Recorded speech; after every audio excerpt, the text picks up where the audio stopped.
अगर आप भी चाहते हैं सोनिया फिल्म्स का ऑडियो वीडियो सबसे पहले आपके पास पहुंचे तो चैनल को सब्सक्राइब करें और बेल आइकन दबाना ना भूलें।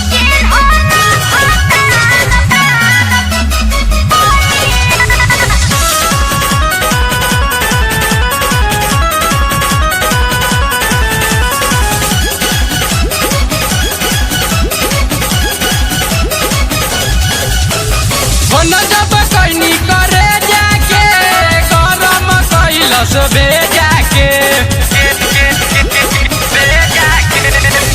जब कैनी करे जाके गरम कैलस भेजाके मन करे मार दी सीनाए में गोलियां।